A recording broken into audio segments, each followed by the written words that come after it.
morning.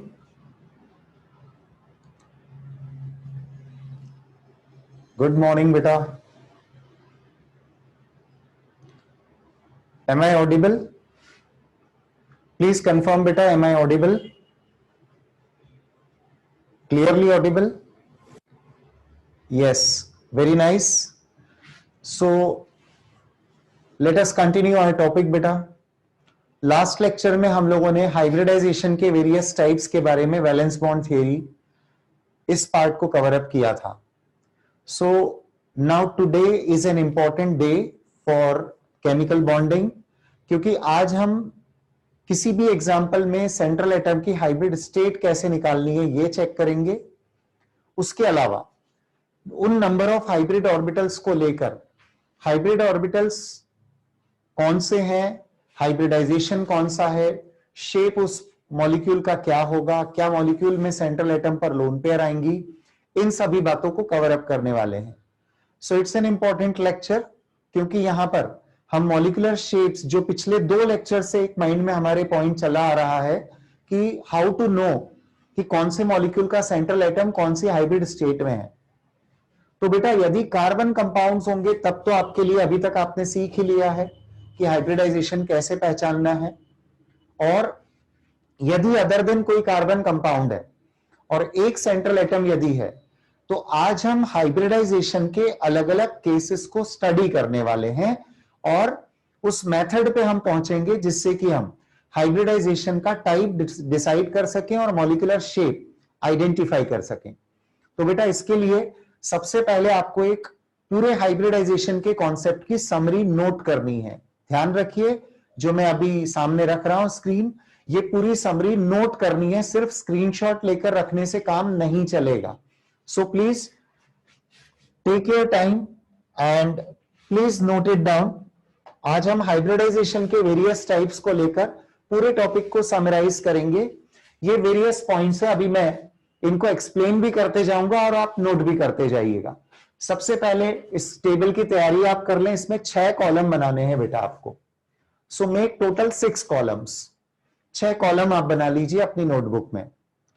बेटा खुद से लिख के रखेंगे तो ये याद भी हो जाएगा और बड़ा ही आसान है सब कुछ अब. और आज पूरा टॉपिक आप कंसोलिडेट वे में भी समझ पाएंगे. So make total 6 columns. इसमें आप थर्ड और 6th कॉलम को थोड़ा सा वाइड रखिए, जिसमें शेप आपको मेंशन करना होंगे. तो साइज ऑफ द कॉलम्स भी आप थर्ड और 6th को थोड़ा सा बड़ा कॉलम रखिए और बाकी आप एक जैसे साइज रख सकते हैं, कोई दिक्कत नहीं है. अब बेटा यहां पर फर्स्ट कॉलम का आप हेडिंग ले लें, number of hybrid orbitals of central atom. Yes, be ready, start करिए लिखना. मैं समझाऊंगा अभी बेटा बीच में, तो आपको लिखते भी जाना है, एक साथ ना नोट करना है और ना ही समझना है, दोनों चीजें पैरेलल चलेगी. Number of hybrid orbitals of central atom, ये तैयारी कर लीजिए आप पहले. पूरी हेडिंग दे दीजिए. पहला, number of hybrid orbitals of central atom. Number of hybrid orbitals of central atom. Second column का हेडिंग दीजिए, type of hybridisation. Type of hybridisation.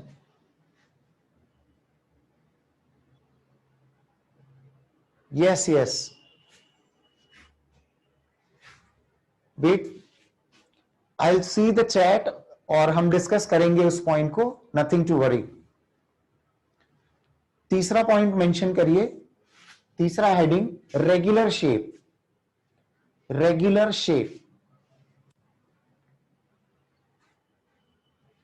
Next heading पर चलते हैं, बॉन्ड एंगल. Bond angle. बेटा जो 4th और 5th कॉलम है, इसमें हेडिंग्स आएंगे नंबर ऑफ लोन पेयर और फिर से एक बार shape. Number of lone pair 5th column का हेडिंग दीजिए और शेप 6th कॉलम का हेडिंग दे दीजिए. I hope you are ready with the summary, जिसमें आपने 6 डिफरेंट हेडिंग 6 कॉलम्स में दे दिए हैं. अब 1 बाय 1 कॉन्सेप्ट्स को आप समझते जाना और नोट करना. बेटा ये जो हाइब्रिड ऑर्बिटल्स का नंबर है, इसका कैलकुलेशन होता है. इसके लिए कई सारी मेथड्स होती हैं. जिससे आप किसी भी मॉलिक्यूल के सेंट्रल एटम के हाइब्रिड ऑर्बिटल्स पहचान सकते हैं। And once you know the number of hybrid orbitals you can decide the type of hybridisation, फिर शेप क्या होगा उससे रिलेटेड। और अब यहां पर दो कॉलम में दोनों में शेप हेडिंग दिया हुआ है हमने। So let me clarify the things. जब मैंने हेडिंग में लिखा है रेगुलर शेप, इसका मतलब यह हुआ कि जब सेंट्रल एटम अपने सभी ऑर्बिटल से बॉन्ड बनाएगा, जो हाइब्रिड ऑर्बिटल्स है, if they are used only for the bonding purpose, तो वो एक रेगुलर शेप कहलाएगा। रेगुलर शेप एक्चुअली ऑर्बिटल्स का ही ओरिएंटेशन है। sp ऑर्बिटल्स लीनियरली प्लेस्ड होते हैं, sp2 ट्राइगोनल प्लेनर अरेंजमेंट में होते हैं। तो रेगुलर शेप मतलब जब सेंट्रल एटम के पास लोन पेयर ना हो, राइट। तो केस पहला लेते हैं। इधर वाले केस में लोन पेयर आ जाने से क्या इफेक्ट आएगा, वो पॉइंट हम इंक्लूड करने वाले हैं। जो एक्सट्रीम राइट में शेप वाला कॉलम है, इसमें लोन पेयर के इफेक्ट के बाद शेप क्या होता है उसी हाइब्रिडाइजेशन में। तो चलिए केस नंबर 1 से स्टार्ट करते हैं। हाइब्रिड ऑर्बिटल्स 2 लिखते चलिएगा आप, एक एक समरी ऐड करना बेटा। हाइब्रिड ऑर्बिटल्स 2, हाइब्रिडाइजेशन का टाइप हो जाएगा हमेशा sp। रेगुलर शेप में आप लिख लेंगे बॉन्ड लीनियर शेप, और बॉन्ड एंगल में लिख लेंगे 180 degree. Shape is linear, bond angle is 180 degree. अब केयरफुली समझिए बेटा, यदि हम sp हाइब्रिडाइज्ड एटम के ऑर्बिटल्स देखें तो कंसीडर करिए कि यह एक सेंट्रल एटम है और यह sp हाइब्रिड ऑर्बिटल्स के साथ है। तो हाइब्रिड ऑर्बिटल्स ऐसे लीनियरली प्लेस्ड होंगे, ठीक है, और इनके बीच का सेपरेशन एंगल 180 डिग्री होगा। अब मान लेते हैं कि यहां पर दो एटम्स ने आकर बॉन्डिंग कर लिया, तो हाइब्रिड ऑर्बिटल्स दोनों ही बॉन्ड बनाने में इन्वॉल्व रहे, तो मॉलिक्यूल लीनियर होगा, बॉन्ड एंगल 180 डिग्री होगा। इस कैटेगरी में हम लोन पेयर का इफेक्ट नहीं ले रहे हैं। क्यों नहीं ले रहे हैं? क्योंकि बेटा इसमें यदि लोन पेयर आई भी तो फिर तो ये मॉलिक्यूल सिर्फ डायटॉमिक रह जाएगा। आप इमेजिन करिए कि इधर इलेक्ट्रॉन पेयर है, लोन पेयर। तो यदि सेंट्रल एटम के पास हाइब्रिड ऑर्बिटल 2 हो और एक सपोज लोन पेयर भी आ जाए, तब तो फिर वो डायटॉमिक होगा, and that also is a linear molecule. Diatomic में तो कोई शेप वाली बात ही नहीं होगी, इट इज ऑलवेज लीनियर। इसीलिए अपनी समरी में यहां पर लोन पेयर के इफेक्ट को हमने स्टार्ट यहां से नहीं किया, ऑफ कोर्स इसके बाद वाले कंक्लूजन से हमने इसको स्टार्ट किया है। तो केस नंबर 2 लीजिए।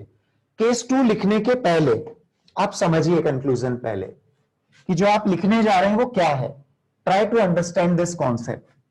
बेटा suppose now this is the central atom और वह sp2 हाइब्रिड स्टेट में है, मतलब उसके पास 3 ऑर्बिटल है जो sp2 हाइब्रिड ऑर्बिटल्स हैं। These are the sp2 hybrid orbitals of the central atom. अब सिचुएशन समझना बेटा, या तो तीनों ऑर्बिटल्स बॉन्ड बनाने में इन्वॉल्व हो जाएंगे, तो 3 बॉन्डेड एटम्स आकर सेंट्रल एटम से ऐसे ज्वाइन हो जाते हैं। रेगुलर शेप होता है ट्राइगोनल प्लेनर। तो जहां 3 हाइब्रिड ऑर्बिटल्स हैं वहां पर regular shape trigonal planar sp2 hybridisation आपको मेंशन करना है। बॉन्ड एंगल की वैल्यू 120 डिग्री है। अभी आप समझने पर भी पूरा ध्यान रखेंगे। इधर देखिए बेटा, अब मैं क्या करने जा रहा हूं इसमें कि सेंट्रल एटम के पास हाइब्रिड ऑर्बिटल तो 3 ले लिए मैंने, लेकिन इन 3 ऑर्बिटल्स में से 2 ऑर्बिटल बॉन्ड बना रहे हैं और एक ऑर्बिटल में लोन पेयर आ गई। जहां मैंने सिर्फ एक लाइन ड्रॉ करके छोड़ दिया, समझ लीजिए कि वहां पर लोन पेयर है। What is the result? इस लोन पेयर की वजह से यह मॉलिक्यूल बेंट शेप का होगा। तो जरा कंक्लूजन पे ध्यान देना। sp2 regular shape is trigonal planar. Regular का मतलब when we don't have any lone pair, and when we have one lone pair in the same hybridization the shape is bent और V shaped. Is it fine? Could you understand this point? Okay, आगे बढ़ते हैं। अब बेटा लेते हैं 4 hybrid orbitals का case. समझिए, जब सेंट्रल एटम के पास हाइब्रिड ऑर्बिटल 4 होंगे तो बेटा ये टेट्राहेड्रली अरेंज्ड ऑर्बिटल रहेंगे। ध्यान रखिए, मैंने कहा कि ये ऑर्बिटल्स टेट्राहेड्रली अरेंज्ड ऑर्बिटल्स है। सपोज चारों से बॉन्ड बन गया तो these 4 atoms will join the central atom. Tetrahedron कुछ ऐसा होता है कि एक सेंट्रल एटम है, एक एटम ऊपर की तरफ है, 2 एटम ऐसे नीचे आगे की तरफ है, एक एटम ऐसा पीछे मेरी तरफ है। ऐसा करके आप पूरा एक टेट्राहेड्रल स्ट्रक्चर इमेजिन कर सकते हैं। अब जरा सोचिए कि यही हाइब्रिडाइजेशन हो, लेकिन 4 में से बॉन्ड बनाने में यूज हो रहे हैं केवल 3। ऐसा क्यों होगा? क्योंकि lone pair one of the 4 hybrid orbitals को ऑक्यूपाई कर लेती है, और लोन पेयर यदि वन ऑफ द 4 ऑर्बिटल्स को ऑक्यूपाई कर लेगी तो मॉलिक्यूल का शेप होगा ऐसा। What is that? Is it not a pyramid like structure? Yes, it is trigonal pyramidal और ट्राइंगुलर पिरामिडल। तो ये ट्राइगोनल पिरामिडल स्ट्रक्चर होता है। इसी हाइब्रिडाइजेशन को केयरफुली देखें। जब 4 ऑर्बिटल हो सेंट्रल एटम के हाइब्रिड, लेकिन बेटा उन 4 में से बॉन्ड बनाने में यूज हो रहे हो 2 ही ऑर्बिटल, तो सिचुएशन कुछ इस टाइप की होगी जो हमारे सामने है अभी। केयरफुली चेक करिए। यहां बेटा मैं 2 जगह पर तो एटम्स प्लेस कर देता हूं और 2 लाइंस ऐसे ही छोड़ दी मैंने, मतलब the 2 orbitals have loan pair. तो अब आपका मॉलिक्यूल शेप का मतलब होता है एटम्स का अरेंजमेंट। तो अब ये मॉलिक्यूल बेंट शेप का होगा, दैट इज वी शेप। यहां पर भी बेंट शेप था जब sp2 में एक लोन पेयर है, और sp3 में 2 लोन पेयर वाला केस भी बेंट स्ट्रक्चर वाला होगा। So let us come back to this.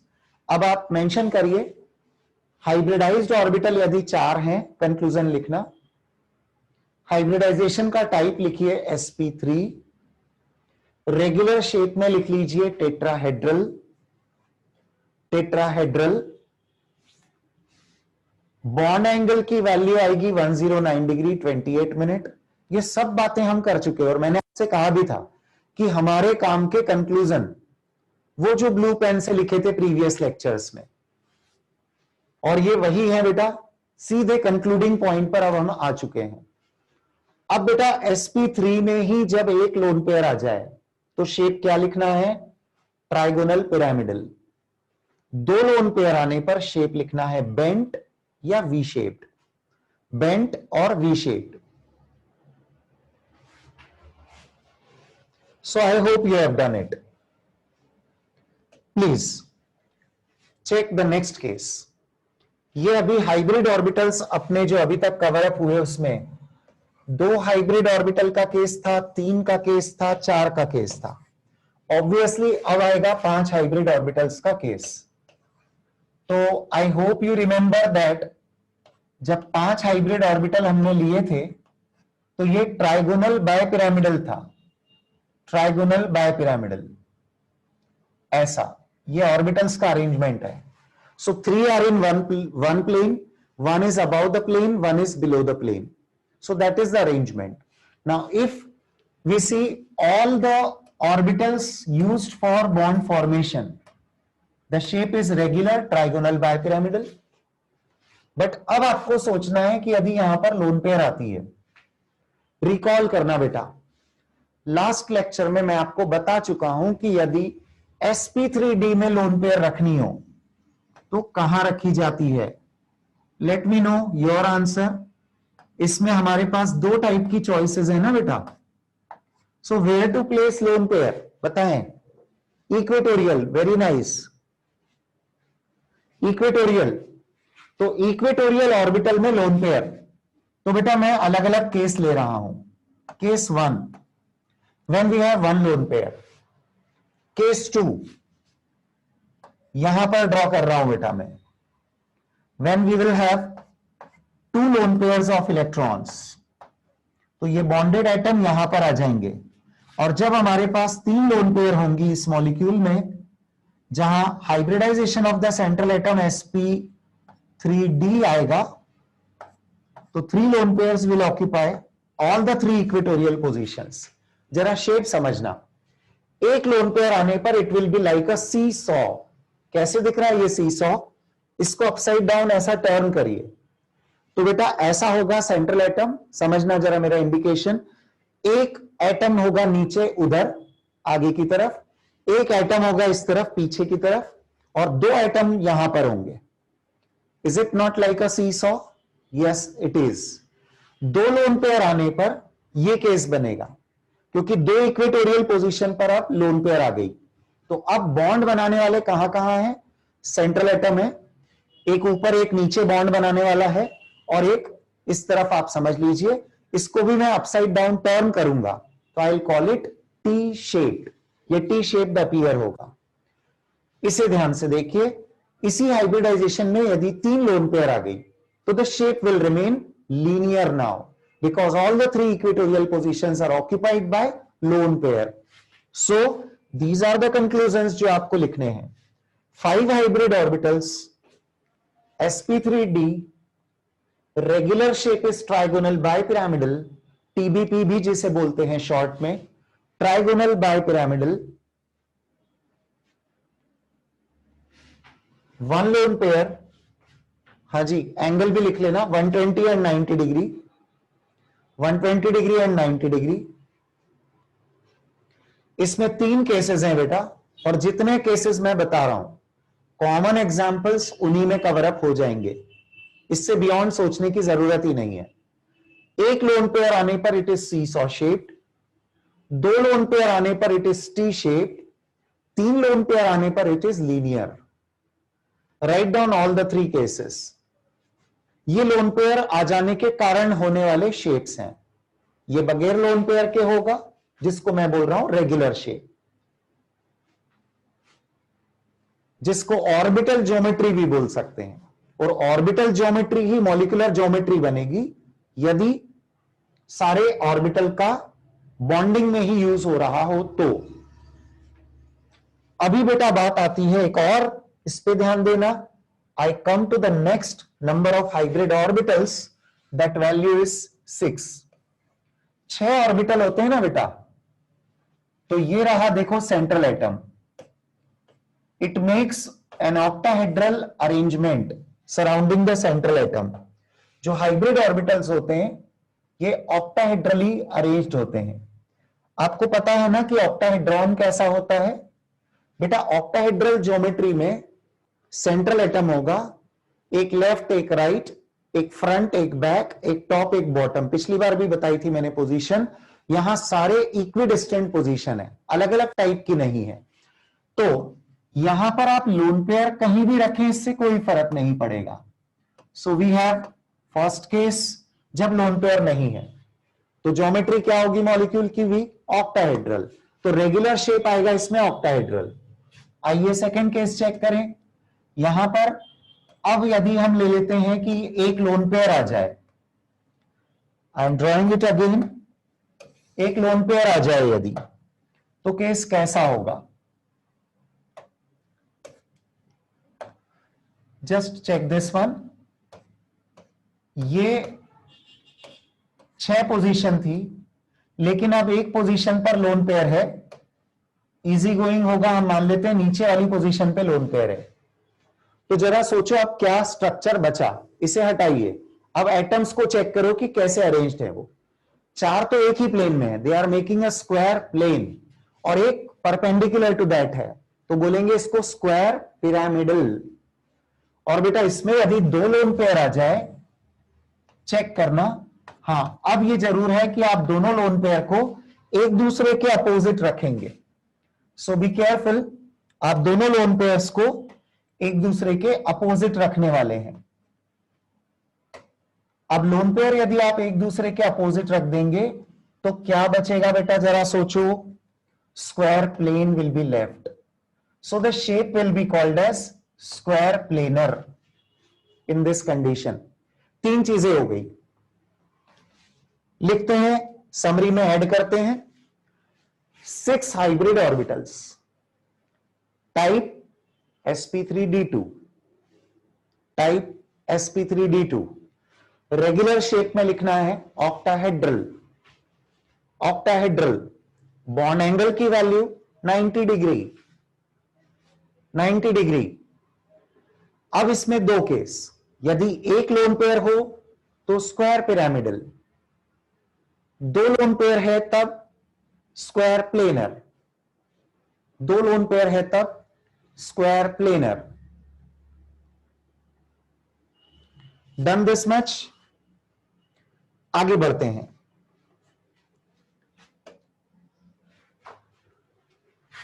Seven hybrid orbitals जब आएंगे बेटा, प्लीज चेक दिस वन, तो सेंट्रल एटम से जुड़ने वाले 5 एटम तो एक ही प्लेन में होंगे,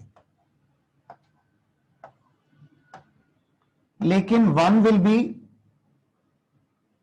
above the plane, one will be below the plane.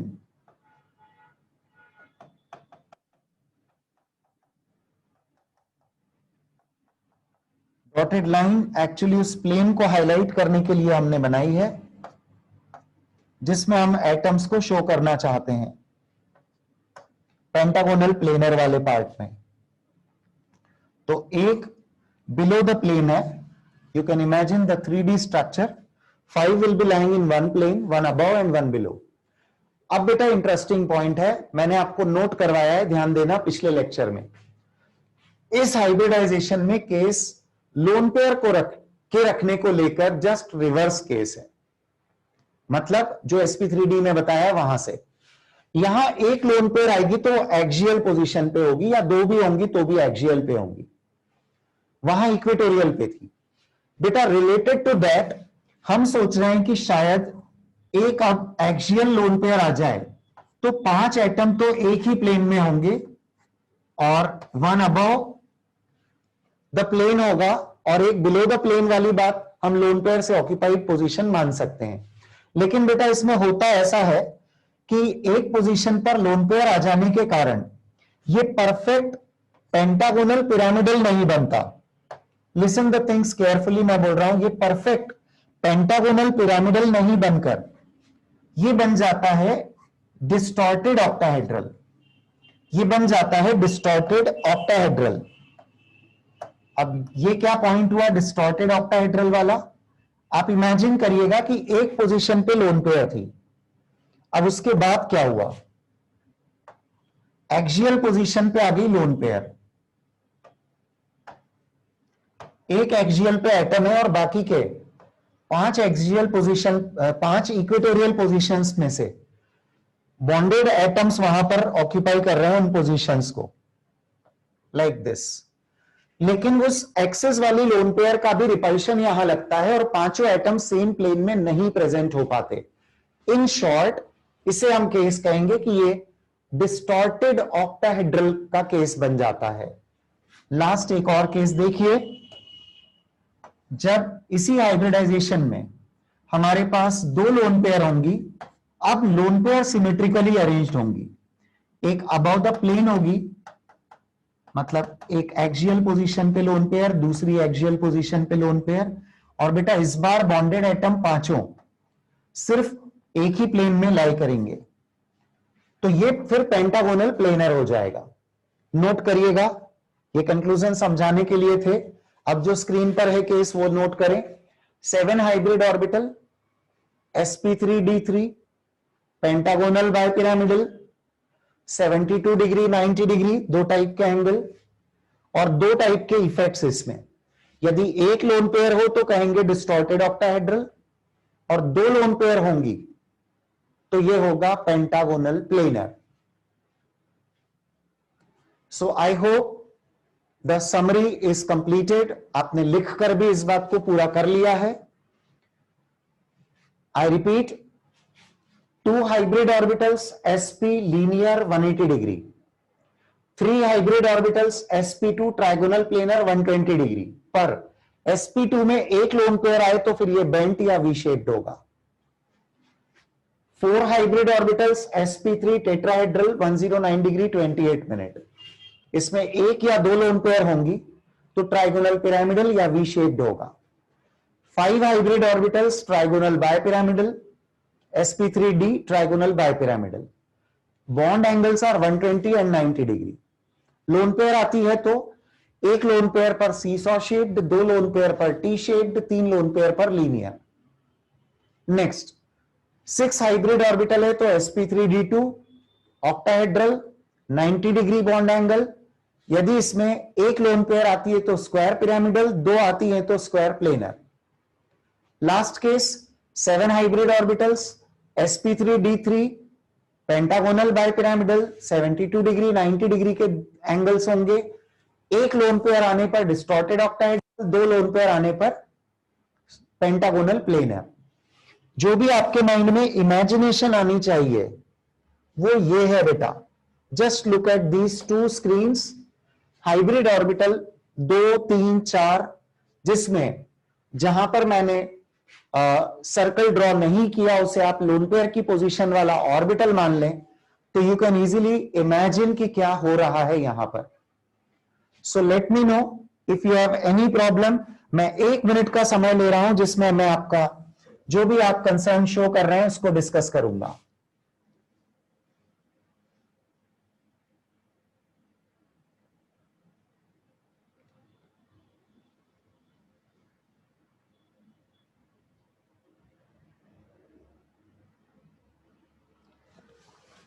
VSEPR approach जो रहती है वो भी सिमिलर रिजल्ट्स ही देती है, सेम रिजल्ट्स ही बोलूंगा मैं। बस वहां पर हाइब्रिडाइजेशन का कॉन्सेप्ट ना लेकर हमने स्टीरिक नंबर को लेकर कॉन्सेप्ट दिया था, and it is the same concept.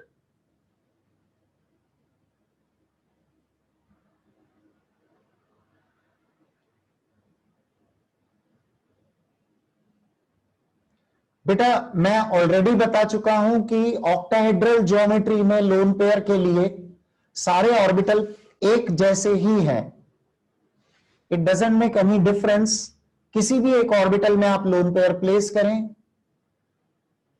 Square pyramidal shape बनेगा।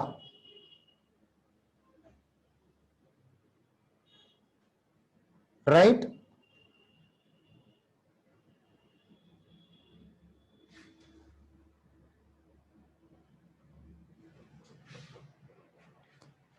Now I continue with the most important part of this topic कि यदि हमें कोई एग्जाम्पल दिया जाता है तो हाउ कैन वी नो कि कौन सा सेंट्रल एटम कौन सी स्पीशीज का किस तरह के ऑर्बिटल्स के साथ है, और उससे रिलेटेड क्या उस पर लोन पेयर है, शेप कैसे निकालना है।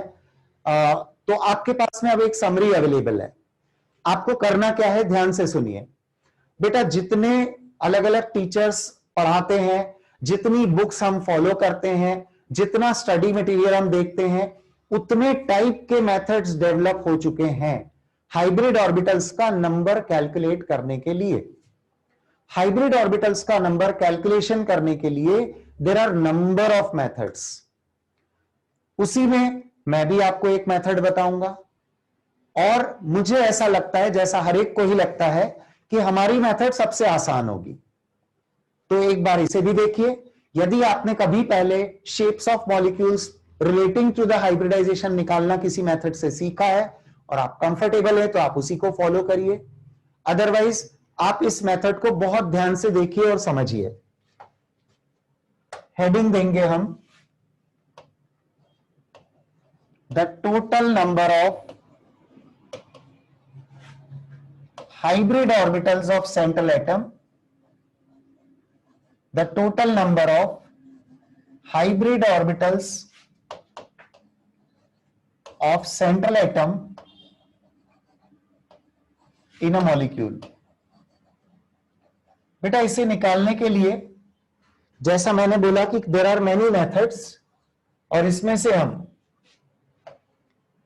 एक मेथड हम भी डिस्कस करेंगे, और मुझे लगता है कि ये मेथड बहुत आसान है क्योंकि इसमें आपको सिर्फ वैलेंस इलेक्ट्रॉन्स के नंबर के बेसिस पर आप आइडेंटिफाई कर सकते हैं। तो total number of hybrid orbitals of central atom निकालने के लिए देखिए आपको क्या करना है। You first of all calculate the total number of valence electrons in the given species. उस स्पीशीज के वैलेंस इलेक्ट्रॉन्स को ऐड कर लीजिए। अब आपको एलिमेंट्स की पोजीशन पता है पीरियोडिक टेबल में, खासतौर पे अभी बस एस और पी ब्लॉक के एलिमेंट्स की जरूरत होगी आपको। और मान लीजिए कि कोई ऐसा एलिमेंट है जिसकी आपको सिर्फ ग्रुप का नंबर पता है तो भी काम चल जाएगा, क्योंकि वैलेंस इलेक्ट्रॉन्स एक ग्रुप में एक जैसे ही होते हैं। तो 13 ग्रुप का है तो 3 वैलेंस इलेक्ट्रॉन, 16 ग्रुप का है तो 6 वैलेंस इलेक्ट्रॉन्स, लाइक दैट। तो आपको सिर्फ total number of valence electrons निकालने हैं, दैट्स इट। और आपका आंसर बड़ी आसानी से आ जाएगा। यदि यह वैल्यू 8 या उससे कम आती है, यदि यह वैल्यू 8 या 8 से कम आती है, तो आपको इस वैल्यू को डिवाइड करना है बाय 2 और आपको आंसर मिल जाएगा बेटा। You will get the answer of the number of hybrid orbitals. Yes, of course, it's so simple. Second, हाँ जी, यदि 8 से ज्यादा है तो क्या करना है? कोई खास बात नहीं। नंबर ऑफ वैलेंस इलेक्ट्रॉन्स यदि मोर देन 8 है तो आप उसे 8 से ही डिवाइड करिए, डिवाइडेड बाय 8। बेटा कुछ 3-4 एग्जाम्पल मैं समझाऊंगा, नथिंग टू वरी।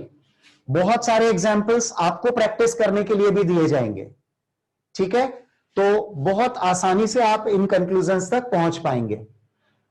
यहां पर हाइब्रिड ऑर्बिटल्स का नंबर निकालने के लिए जो वैल्यूज से हमने डिवाइड किया, उसमें अब सेकेंड केस में एक पॉसिबिलिटी बन सकती है कि यदि कंप्लीटली डिविजिबल वैल्यू ना हो 8 से, तो क्या करना है? तो बेटा ऐसे केस में मैं ब्रैकेट में लिखता हूं कि if we have any remainder then it should be divided by 2। इसको हमें 2 से डिवाइड करना होगा और वैल्यूज को ऐड करके हाइब्रिड ऑर्बिटल आ जाएंगे। Don't worry, I will take examples to explain this. ये मेथड अभी हम कैसे यूज करेंगे, I am coming to that. मुझे पता है कि आप लोगों ने, वैसे मैं चैट बॉक्स देख ही नहीं रहा हूं, पर कई स्टूडेंट्स के मन में आ रहा होगा या कुछ ने तो लिख भी दिया होगा कि नंबर ऑड आएगा तो क्या करेंगे। पहले बेटा मेथड समझना स्टार्ट करिए। अभी जो बताया जाता है उस पर जरूर फोकस्ड रहिए। तो इसका भी आंसर सुनिए। पहली चीज है कि odd electron species are rare, सबसे पहली बात। यानी मोर देन 99% केसेस में वैलेंस इलेक्ट्रॉन्स का नंबर, मैं बोल रहा हूं मोर देन 99% केसेस में वैलेंस इलेक्ट्रॉन्स का नंबर एक इवन नंबर आएगा। तो ये आप इजीली अप्लाई कर लेंगे, कोई दिक्कत नहीं है। अभी भी यदि आपकी चिंता लेस देन 1% वाला केस है, तो ये टॉपिक में जब हम स्पेशल बॉन्डिंग के केसेस लेंगे, वहां ऑड इलेक्ट्रॉन बॉन्डिंग का कॉन्सेप्ट इंक्लूड होगा बेटा। तो वहां पर आप इस टॉपिक को समझ पाएंगे। Since it is the case of least probability, less than 1% cases में यह स्थिति आएगी, तो वह टॉपिक अलग होगा। अभी हमारा टॉपिक पर फोकस है, जो मोर देन 99% एग्जांपल्स होते हैं उन पर हमारा फोकस है बेटा। अब मैं आपको बताता हूं कि how to use this method. I take a few examples to understand this. एक एग्जांपल मैं लिखता हूं बेटा, देखिए। I take the example of, say first of all I am taking the example of SOCl2। एक SOCl2 का example मैं लेता हूं। इस पूरे कैलकुलेशन और हर तरह के एप्लीकेशन को आप समझिएगा। यहां पर हमारे पास valence electrons, total valence electrons, sulphur के 6, ऑक्सीजन के 6, दोनों क्लोरीन के हर एक के 7। So this is the total value for the number of valence electrons. अब जो वैलेंस इलेक्ट्रॉन्स का नंबर यहां दिख रहा है बेटा, व्हाट इज दैट, जरा चेक करिए। 26, right? The value is coming 26। 26 को मैंने 8 से डिवाइड किया। 8 3s are 24, 2 is the remainder, divided by 2, that gave us 1. So making 3 plus 1 gives us 4. Hybrid orbital आ गए बेटा। 4 हाइब्रिड ऑर्बिटल का मतलब हुआ कि the central atom is sp3 hybrid. The central atom is sp3 hybrid. अभी और case देखिए आप, और देखते जाइए। मैं 2-3 कैलकुलेशंस पहले करता हूं, उसके बाद हम कुछ और पॉइंट भी इसमें 1-2 है, उनको ऐड कर लेंगे। Please check this example. I take ammonia now. Ammonia के वैलेंस इलेक्ट्रॉन निकालते हैं बेटा। नाइट्रोजन के 5, each hydrogen has 1, so that makes the value 8. So what is to be done with 8 value? Up to 8 we divided by 2, we got the answer 4. Again this time the hybridization is sp3. I'll use this method for 2-3 more examples. एक ion का case भी देख लो बेटा। Suppose we have CH3 positive, CH3 positive. पहले ये भी मैं आपको क्लियर कर दूं कि बेटा ये जो हाइब्रिडाइजेशन हम निकाल रहे हैं, हाइब्रिडाइजेशन ये सेंट्रल एटम का होता है, सेंट्रल एटम। तो जैसे कि यहां पर carbon is the central atom, previous examples में सेंट्रल एटम सल्फर और नाइट्रोजन थे, इनको मैंने अंडरलाइन करके रखा है। अभी आप CH3+ का केस समझें, देखें। इसमें क्या करना पड़ेगा बेटा, वैलेंस शेल के इलेक्ट्रॉन काउंट करते वक्त 4 हो गए कार्बन के, तीनों हाइड्रोजन का एक एक है, और पॉजिटिव चार्ज का यहां पर मतलब हुआ कि इनके अपने इलेक्ट्रॉन में से एक इलेक्ट्रॉन कम हो गया, जिसे मैंने माइनस कर दिया बेटा यहां पर। So this value is coming 6। Now, if the value is coming 6, the value should be divided by 2. We got the answer 3. 3 का मतलब निकाल लिया हमने sp2 hybrid. That is simple, interesting. Finally, कोई दिक्कत नहीं आएगी। अभी हम लोन पेयर, रेगुलर शेप, इनमें से कौन क्या कहां जाएगा, उन बातों पर भी डिस्कशन करेंगे, चेक करेंगे उनको। अभी मैंने आपको 3 एग्जांपल्स कैलकुलेशन वाले बताए हैं, 2 इस तरफ हैं, एक नेक्स्ट स्क्रीन पर है। एक बार ये चेक कर लीजिए।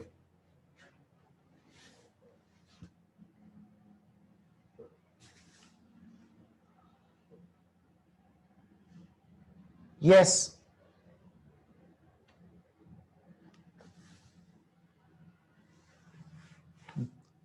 See the method is not used for more than 1 central atom. और बेटा अश्विन, जो आप केस पूछ रहे हैं वो तो ऑर्गेनिक मॉलिक्यूल का है, उसमें कार्बन की हाइब्रिड स्टेट तो आप अपने पुराने तरीके जो पिछले लेक्चर में डिस्कस हुए हैं वहीं से निकाल सकते हैं।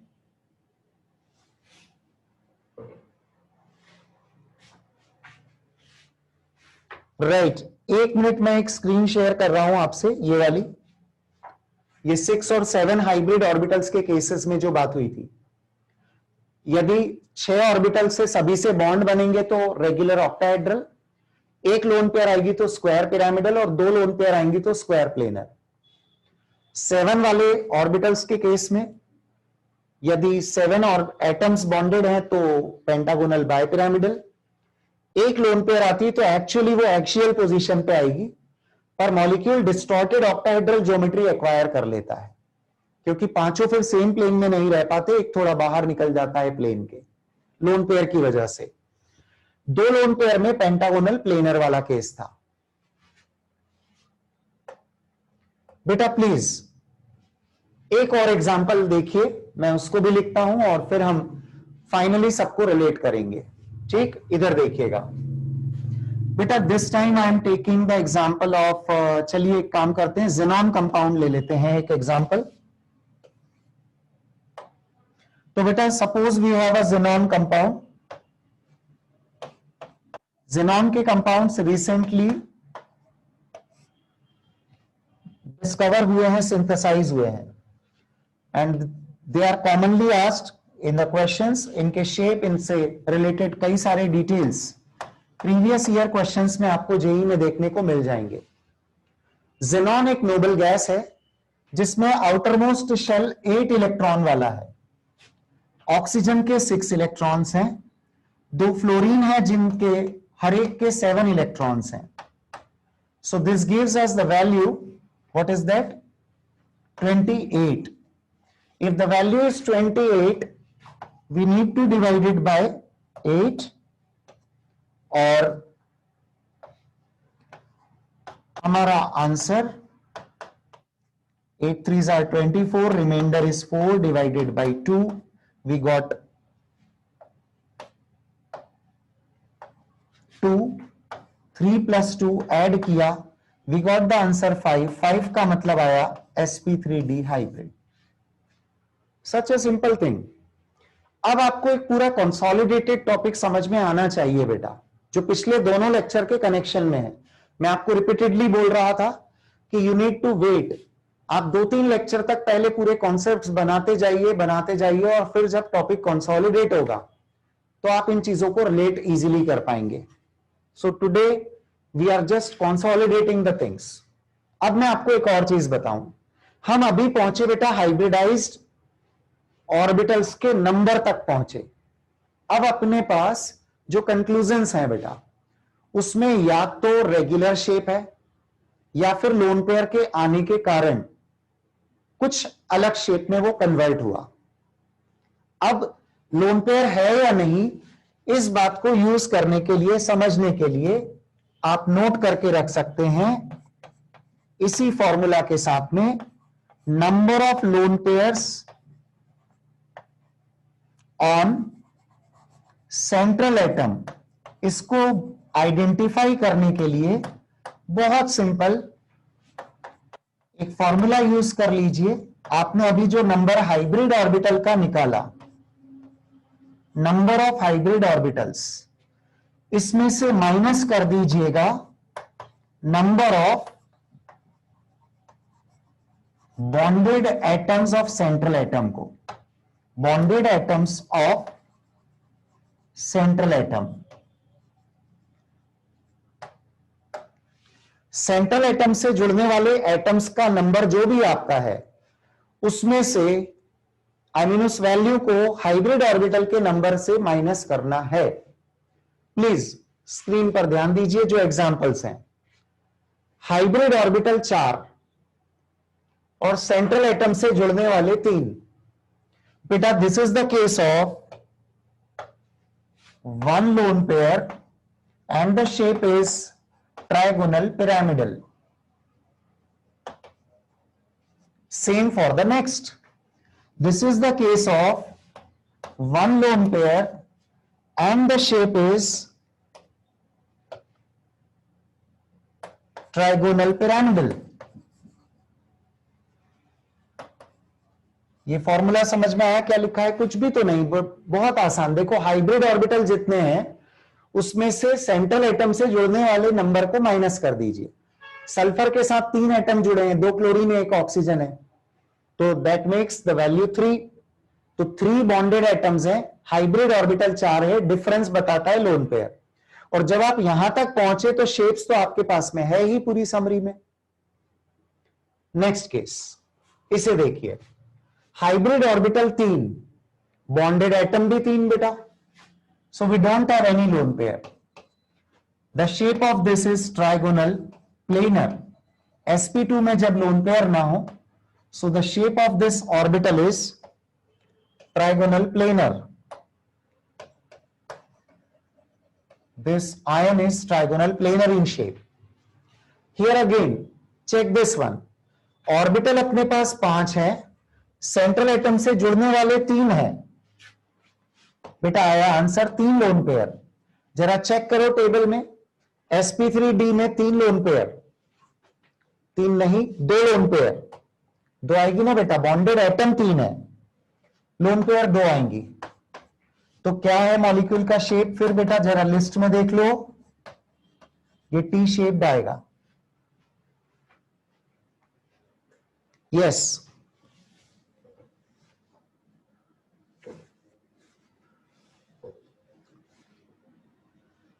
अंशुल कार्बन कंपाउंड्स में पिछले लेक्चर में बताई गई मेथड यूज करनी है.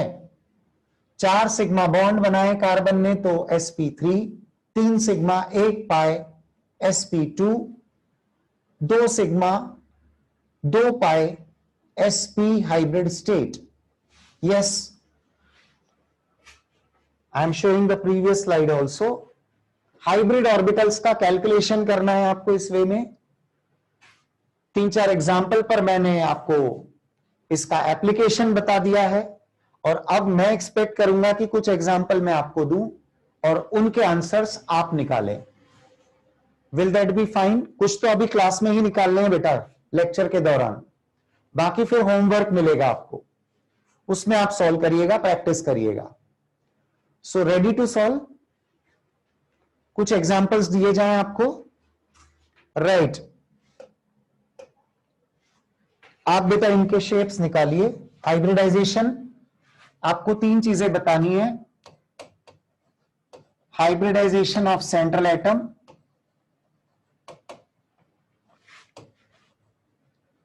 नंबर टू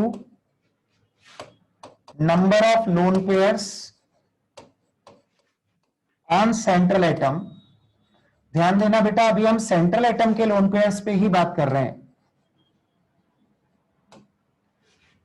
और शेप, ये तीन बातें कंक्लूड करके आप बताइएगा। I am writing a few examples जिन पर आप अपने आंसर्स देंगे। Please note down these examples. एक SO2,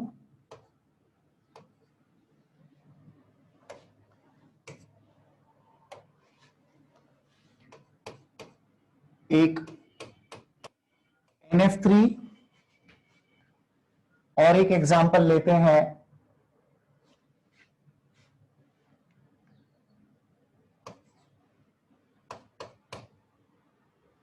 SiF4,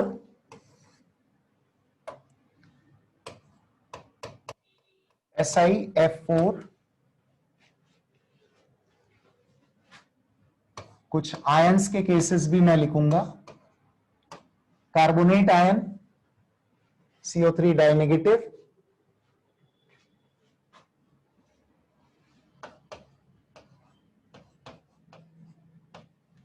POCl3, इसका भी result निकालिएगा।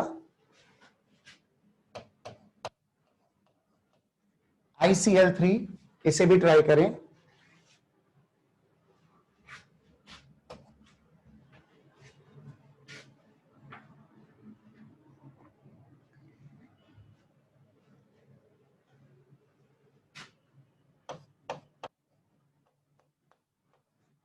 One xenon compound XeF2 and one ion PH4 positive. So you have to solve these examples. Just 8 simple examples are there.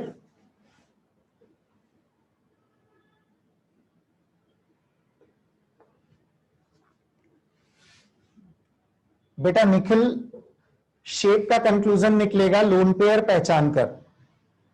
Hybridised orbital तक आप पहुंच गए, तो मैंने lone pair निकालने का एक फॉर्मूला अभी बताया, वो यूज करिए। हाइब्रिड ऑर्बिटल्स का number minus number of bonded atoms, इससे आपको लोन पेयर मिल जाएंगी। फिर अपना जो टेबल बना हुआ है वहां से आप अपना कंक्लूजन चेक कर लीजिए।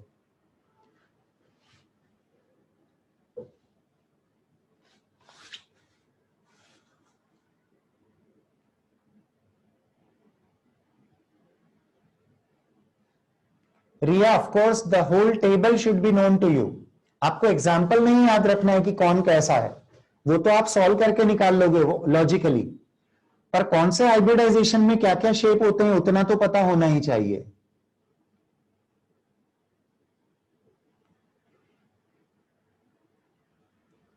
Krish, you are liking the topic because you are paying attention, और आप पूरा इंटरेस्ट खुद इन्वॉल्व होकर ले रहे हैं। ऐसा जितने भी स्टूडेंट्स के साथ हो रहा है, they will like the topic of course. पर यदि आप चीजें बीच में मिस कर जाते हैं, लेक्चर में हम अटेंटिव नहीं है, तो फिर तो प्रॉब्लम है बेटा, उसका कोई सोल्यूशन नहीं है। इट इज इजी, केमिस्ट्री में सारी चीजें आसान होती है पर लेंदी होती है। आपको पेशेंस रखना होगा कि आज जो चल रही है चीजें वो आगे कैसे यूज होगी। Takes time to understand. Application level तक जाने में समय लगता है, उतना पेशेंस चाहिए।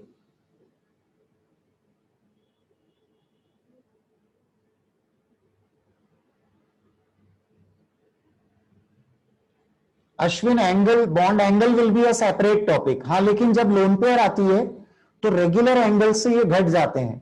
जो भी एक्सपेक्टेड रेगुलर एंगल है उससे वैल्यू डेविएटेड मिलेंगी आपको।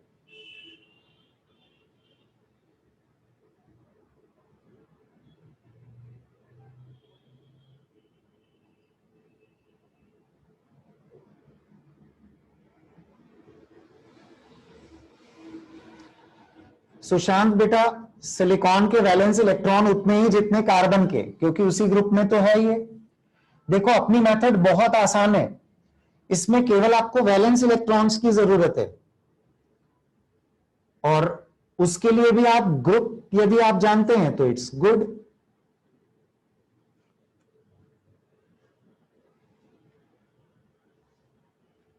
No distorted octahedral as a fixed position, सक्षम।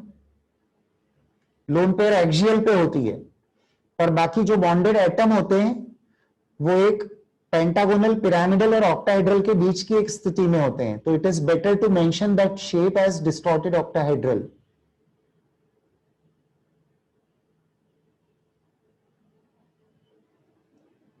बेटा Mukul, it's not odd electron species, you are missing something. If you have done, please wait, let the others finish this assignment.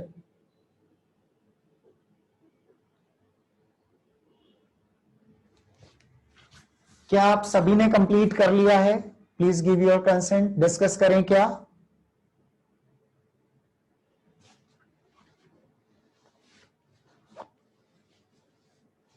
Okay, I am waiting for a minute. 1 minute अभी और wait कर रहा हूं मैं। Complete करिए।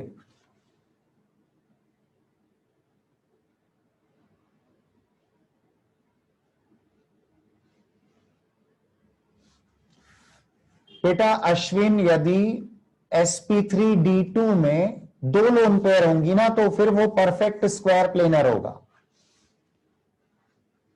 उसमें angle distort नहीं होगा।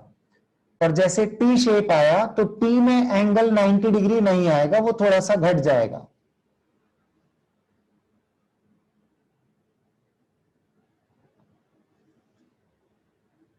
Madhav, I couldn't get your question. Which things are you feeling to be exceptions?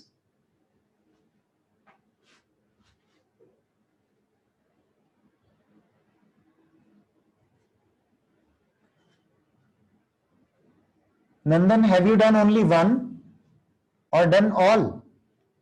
Since you have replied only for one case. ठीक है, तो बेटा आप वेट करिए और देखिए प्लीज। बेटा बोर्ड पर ध्यान देना और अपने कंक्लूजन से इनको मैच करना। Case 1, sp2 1 lone pair bent, ये पहले वाले का कंक्लूजन है।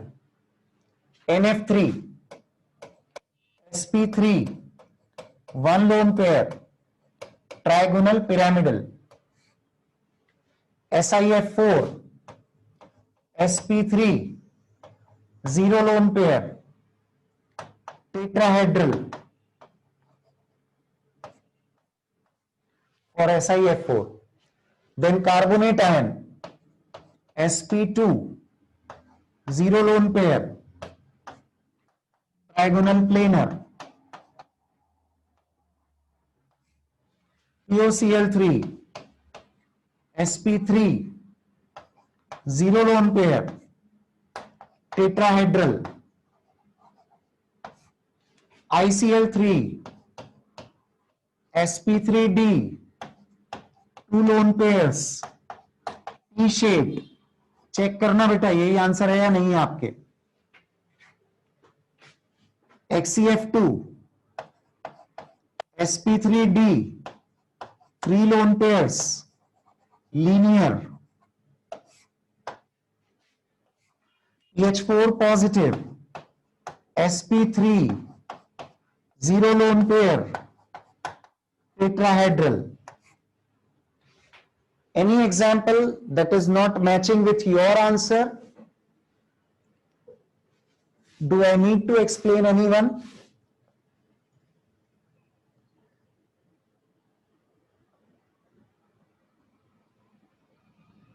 बेटा अनमोल, ICl3 में iodine and chlorine both are in the same group ना? So we have all 4 atoms present in one group. So what to do? 7 into 4, 28. 28 से कैलकुलेशन कर लो, क्या आएगा? sp3d आएगा, 5 ऑर्बिटल आएंगे. अब बेटा जब 5 ऑर्बिटल आएंगे और बॉन्डेड एटम 3 है, तो will have 2 lone pairs. Kalyani बेटा, POCl3 में आपने गड़बड़ कर दी होगी, शायद एक लोन पेयर आ रही होगी आपके इसमें. द रीजन बीइंग आपने बॉन्डेड एटम 3 लिए, जबकि 4 है ना P से जुड़े हुए, तो 1 is oxygen and 3 are chlorine. PH4 positive में बेटा फॉस्फोरस 5 वैलेंस इलेक्ट्रॉन का एटम है, 4 हाइड्रोजन के 1 इलेक्ट्रॉन है और एक का लॉस हो गया, तो टोटल 8 का मतलब डिवाइडेड बाय 2 से आया answer 4. Last is PH4 plus that I have explained.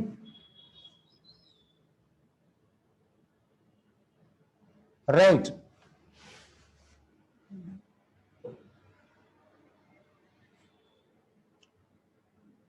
नंदन, कोई बात नहीं बेटा, it's okay. I am happy कि यदि आपके आंसर सही है तो.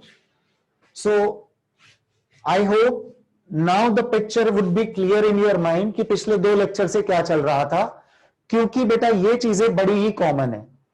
दे will give you options and will ask you कि which of the following is tetrahedral in shape, which of the following has sp3 hybridized central atom, या फिर एक लिस्ट ऑफ मॉलिक्यूल्स दे दिया. जैसे यही पूरी लिस्ट बनाकर आपको एक इंटीजर टाइप के क्वेश्चन में जो आते हैं जेई एडवांस्ड में, उसमें पूछ लिया जाता है कि इनमें से कितने कोवेलेंट मॉलिक्यूल्स या आयंस हैं जिनका सेंट्रल एटम sp3 हाइब्रिड है.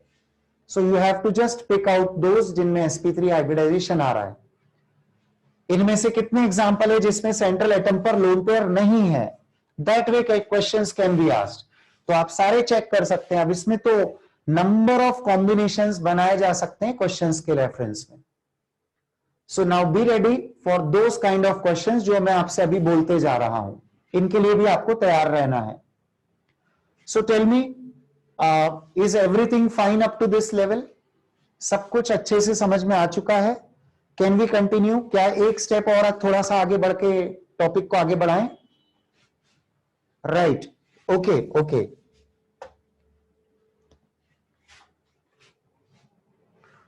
बेटा अब मैं आपको एक और चीज बता रहा हूं.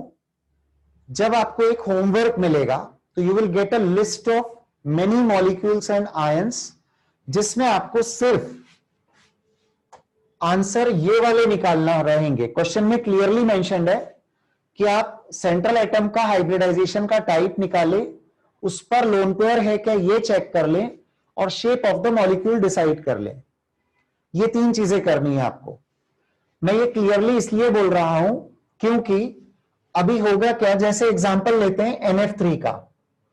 NF3 जब हमने ड्रॉ किया बेटा, तो आपका रिजल्ट आया था sp3 1 lone pair.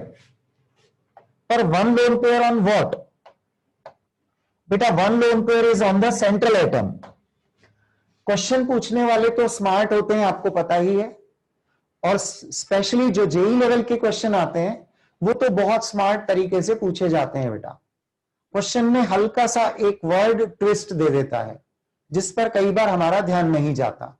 So you need to be very careful, क्योंकि प्रीवियस कुछ ईयर्स में जो जेई में आ रहे क्वेश्चन है उसमें वो वर्ड यूज करते हैं कि explain the hybridization of central atom, shape of the molecule and mention the total number of lone pairs. Word आ गया टोटल, और मैंने बताया है अभी कि lone pair on central atom हम कैसे देख रहे हैं, केवल ये देखा है हमने.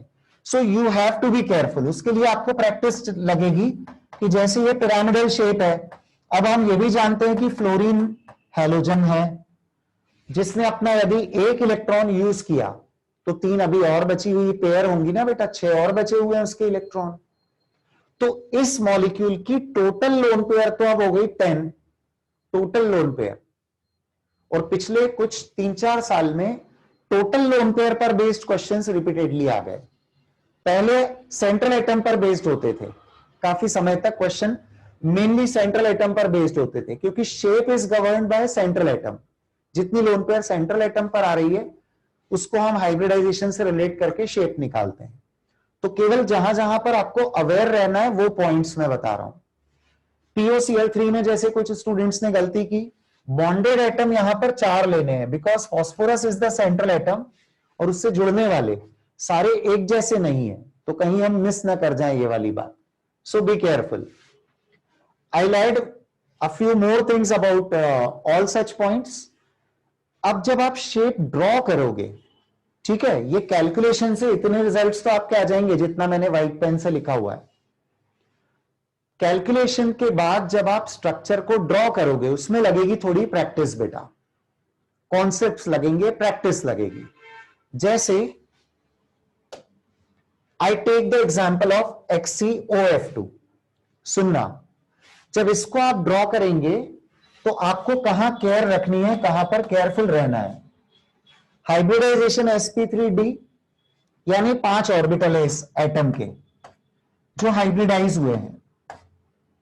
ये 5 ऑर्बिटल हमने बता दिए इस एटम के जो हाइब्रिडाइज्ड है। हमने ये भी निकाल लिया कि यहां 2 लोन पेयर है। अब याद करो, मैं आपको पिछले लेक्चर में बता चुका हूं कि इस हाइब्रिडाइजेशन में लोन पेयर रखनी है कहां, इक्वेटोरियल पर। तो बेटा यहां पर मैं बोल देता हूं कि these are the two positions where, just a minute, lone pairs are present, जिनको मैंने ऐसे डॉट्स से लोन पेयर दिखा दी कि ये तो हो गई position of the 2 lone pairs. अब जरा एक बात और याद करो, पिछले लेक्चर में मैंने लिखवाया है, sp3d में एक और बात लिखवाई थी, सेकंड वाली। चेक करिए अपनी कॉपी में बेटा, पेज टर्न करके। Something important is there. Could you find that important point? Yes, electronegative, yes yes बेटा। तो जरा देखो, यहां ऑक्सीजन और फ्लोरीन दोनों है ना, तो प्रॉब्लम है कि किसे कहां रखें। सो मोर इलेक्ट्रोनेगेटिव मतलब fluorine will occupy the axial positions and less electronegative oxygen will occupy equatorial position। एक और बात, फ्लोरीन मोनोवेलेंट है, तो बेटा मैंने सिंगल बॉन्ड से दिखाया उसको ज्वाइन होते हुए, पर ऑक्सीजन तो डाइवेलेंट है ना, तो वो ज़ेनॉन से डबल बॉन्ड से जोड़ना है हमें। Could you understand this? Oxygen की पोजीशन और फ्लोरीन की पोजीशन फिक्स्ड है, टी शेप में। ऑक्सीजन इक्वेटोरियल पर आएगा, फ्लोरीन एक्सियल पर रहेंगे। अभी मैंने बॉन्ड एंगल एक अलग टॉपिक लेना है बेटा, बॉन्ड पैरामीटर्स वाला टॉपिक एक अलग टॉपिक होगा। वहां हम पढ़ेंगे कि ये जो टी है ये बिल्कुल परफेक्ट ऐसा टी नहीं बनेगा, अनइक्वल रिपल्शन होंगे। लोन पेयर VSEPR का एक पॉइंट याद करो कि जो लोन पेयर से थोड़ा ज्यादा रिपेल करेगी एक दूसरे को और बॉन्डेड पेयर्स थोड़ा कम रिपेल करेगी। तो बेटा जब ये टी बनेगा तो थोड़ा सा ये दोनों फ्लोरीन O की तरफ टिल्ट हो जाएंगे और 90 डिग्री से थोड़ा कम एंगल मिलने वाला है। ये सब अब धीरे धीरे बारीकियां जुड़ेंगी बेटा। The minuteness will be included in the topic. और अब इस तरह का एप्लीकेशन हम आगे कंटिन्यू करने वाले हैं। So one more thing now बेटा, now I am taking an example to explain pi bonding at one more level। अभी तक जो हमने सीखा उसको लेकर अब फर्दर एक पॉइंट हम रिलेट करेंगे, तो जरा समझिएगा। पाई बॉन्डिंग का कॉन्सेप्ट हम देखेंगे। आई am writing the same example जिसको अभी आप सॉल्व कर चुके। एक काम करते हैं, सबसे पहले POCl3 के जो अपने रिजल्ट्स थे, जो POCl3 के रिजल्ट्स हैं, इनको सामने रखकर फिक्स कर लेते हैं। हमने अभी तक पहचान लिया कि इसका सेंट्रल एटम sp3 हाइब्रिड है, कोई लोन पेयर नहीं है और शेप इसका टेट्राहेड्रल है। शेप इसका टेट्राहेड्रल है, right. Now please pay attention, इसको मैं थोड़ा अब इलैबोरेट कर रहा हूं बेटा। The elaborative explanation about POCl3। Phosphorus की ग्राउंड स्टेट लेते हैं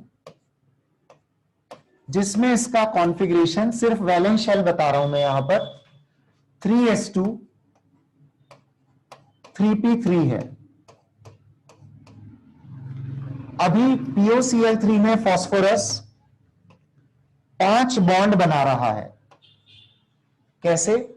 हियर आई ड्रॉ। POCl3 में P डबल बॉन्ड O है, सिंगल बॉन्ड Cl है। हम बॉन्डेड एटम की लोन पेयर भी यहां शो कर देते हैं क्योंकि क्वेश्चंस ट्रेंडिंग है ये वाले। अभी जो यहां लिखा मैंने जीरो लोन पेयर वो सेंट्रल एटम की बात थी, डोंट फॉरगेट इट। यहां पर जो d ऑर्बिटल्स हैं आगे अभी वेकेंट है। 5 बॉन्ड बनाने के लिए फास्फोरस का एक एक्साइटेड स्टेट कॉन्फ़िगरेशन हमने लिया and now we got the 5 unpaired electrons like this.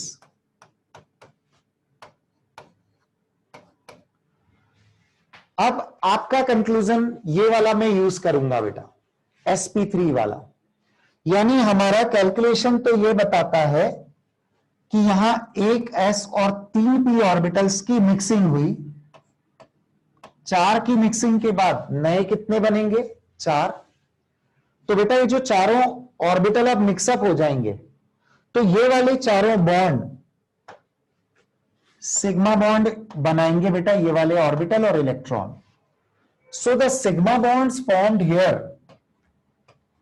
all 4 sigma bonds, they are due to the overlapping between orbitals of phosphorus and hybrid orbitals of phosphorus and that of chlorine or oxygen.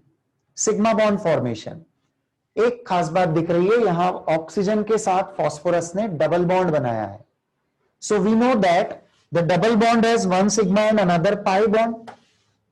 So let us mention this. बेटा जो pi bond होगा ना यहां पर, it is actually formed by the d orbital of phosphorus. The d orbital of phosphorus is used for pi bond formation. कुछ नई चीज नहीं है, सीक्वेंस में कुछ नया आया है, बाकी this is nothing special in the topic. ध्यान से सुनो, हमने बहुत पहले से पाई बॉन्ड फॉर्मेशन के लिए सीखा है कि 2 p ऑर्बिटल लेटरली ओवरलैप करते हैं, साइडवेज ओवरलैप बोलते हैं, या इंटरन्यूक्लियर एक्सिस के परपेंडिकुलर ओवरलैपिंग भी बोलते हैं हम उसको। अब केवल नई बात इतनी सी आ रही है कि जरूरी नहीं है कि 2 p ऑर्बिटल ही आपस में पाई बॉन्ड बनाए। एक p ऑर्बिटल एक d ऑर्बिटल के साथ भी ओवरलैप करके पाई बॉन्ड बनाता है, and that is the case here. इसमें ऑक्सीजन का p यूज होगा। You just check the configuration of oxygen, उसका p ऑर्बिटल होगा और फास्फोरस का d ऑर्बिटल होगा। So the nature of pi bond will be called as d pi p pi bond. It will be called as d pi p pi bond. बेटा हम लोग सिर्फ d pi p pi bonding को कभी कभी बहुत ज्यादा ऐसा सोच लेते हैं कि पता नहीं कौन सी टिपिकल कंडीशन है, बल्कि ये सिंपल जैसे p pi बॉन्ड बनता है, p pi मतलब दोनों के p ऑर्बिटल से पाई बॉन्ड बनेगा, और उसी तरह से d pi है जिसमें एक एटम का d दूसरे का p लैटरली ओवरलैप करते हैं। कैसे ओवरलैप करते हैं आई शो यू, इसको देखना, मैं यहां पे ड्रॉ भी करता हूं। ये d ऑर्बिटल है जो ओवरलैप करेगा, ये p ऑर्बिटल है जो ओवरलैप करेगा, और ये ओवरलैपिंग कुछ इस तरह होती है। एक काम हम इसमें और करते हैं, हाँ, वो अंडरस्टूड एक्सिस है, ये इंटरन्यूक्लियर एक्सिस जा रही है, जो हॉरिजॉन्टल लाइन हमने ड्रॉ की है वो इंटरन्यूक्लियर एक्सिस की पोजीशन है। तो ये डी ऑर्बिटल, इसके दो लोब्स होंगे और पी ऑर्बिटल के तो दो ही लोब्स होते हैं, इधर चार में से दो लोब वाला पार्ट उधर ओवरलैप करेगा, तो इसे बोलते हैं D pi p pi bonding, जब एक का डी दूसरे के पी के साथ ओवरलैप करता है, एक का डी ऑर्बिटल दूसरे के पी ऑर्बिटल के साथ ओवरलैप करता है। हमने जब फंडामेंटल सीखे थे तो मैंने आपसे कहा भी था कि अभी ओवरलैपिंग बहुत टाइप की ऐड होती जाएगी, so this is nothing very special, बस क्वेश्चन में लेकिन आ जाता है कई बार कि कौन से मॉलिक्यूल में पी पाई बॉन्डिंग हुआ, कौन से मॉलिक्यूल में डी पी पाई बॉन्डिंग हुआ। जेई का एडवांस का क्वेश्चन है, द नंबर ऑफ मॉलिक्यूल्स, मतलब न्यूमेरिकल में आया हुआ है इंटीजर टाइप में, कि the number of molecules having d p pi bonding in their structure, और लिस्टेड मॉलिक्यूल्स थे। अब आप सोचो एडवांस लेवल पर you get 3 minutes to solve one question, remember approx 3 minute का समय मिलता है, और उसमें यदि उन्होंने लिस्टेड 10 एग्जाम्पल दे दिए तो पहले तो आपकी एक प्रैक्टिस होनी चाहिए कि क्विकली आप पहचान पाए कि उनके सभी के शेप, हाइब्रिडाइजेशन सब क्या है, क्योंकि उसी से आप जल्दी रिलेट कर पाएंगे कि whether the pi bond is a p pi और अ डी पी पाई। मैं सिखाऊंगा, डोंट वरी, कैसे देखना है, जल्दी कैसे पहचानना है, पर ये अश्योरेंस दे दीजिए पहले कि यहां तक की चीजें आपको कैलकुलेशन लेवल तक की समझ में आ गई है, प्रैक्टिस से ये और अच्छा हो जाएगा। उसके बाद अब आप और क्या करेंगे, ये बॉन्ड कैसे पहचानेंगे, ये मैं अभी नोट भी करवा रहा हूं। आप POCl3 का पूरा केस एज इट इज लिखना चाहें तो लिख सकते हैं।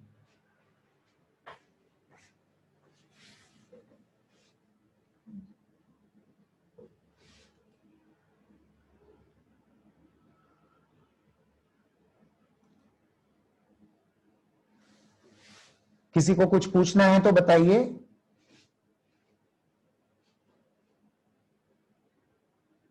आरुष, क्या समझ नहीं आया, बोलिए, बताइए।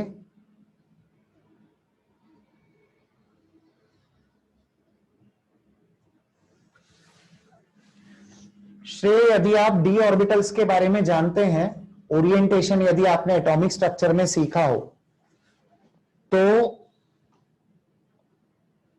D orbital non axial orientation वाला ही हमेशा पाई बॉन्ड बनाएगा पी ऑर्बिटल के साथ। पी ऑर्बिटल के साथ जब पाई बॉन्डिंग होती है तो डी नॉन एक्सियल डी होता है।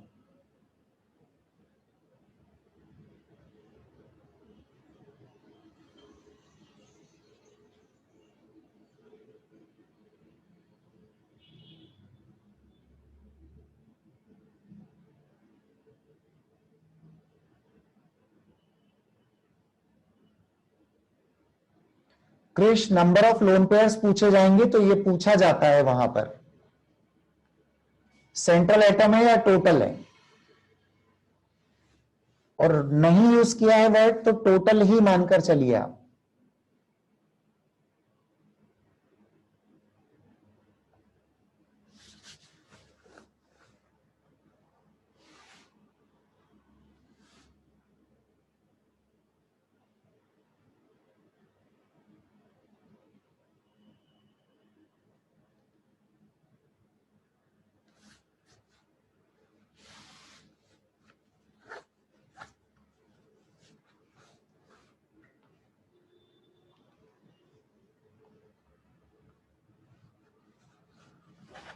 Okay, we continue.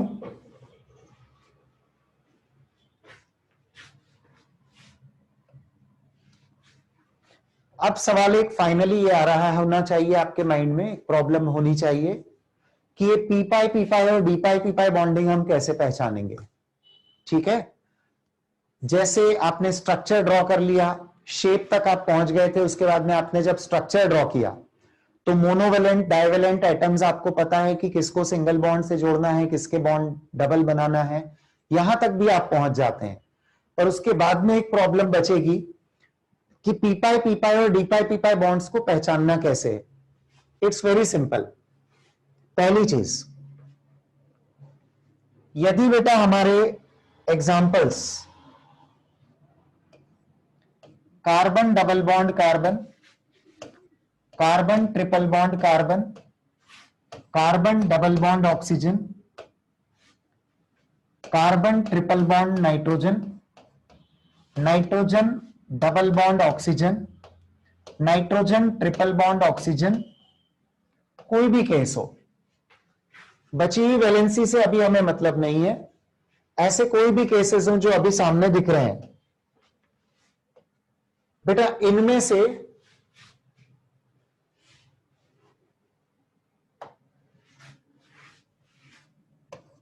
Carbon double bond nitrogen, और केसेस मैं लिख देता हूं, हो गए ऑलमोस्ट सभी। कार्बन नाइट्रोजन ऑक्सीजन, इन्हीं के बीच में आपको जनरली मल्टीपल बॉन्डिंग मिलेगी यदि दोनों एटम सेकेंड पीरियड के मेंबर्स हों बेटा, दोनों एटम सेकेंड पीरियड के मेंबर्स हों। पीरियोडिक टेबल पढ़ाए ना अच्छे से, सेकेंड पीरियड वालों के पास सेकेंड एनर्जी लेवल होता है, atomic structure principal quantum number 2 होने पर एजिमुथल क्वांटम नंबर 0 और 1 होते हैं, यानी एस और p subshell. There is no d orbital at all with these elements. इनके कॉन्फ़िगरेशन में डी ऑर्बिटल नहीं है, इसका मतलब they can not use their d orbital. तो यहां तो आपको सोचना ही नहीं है बेटा, दे ऑल आर विथ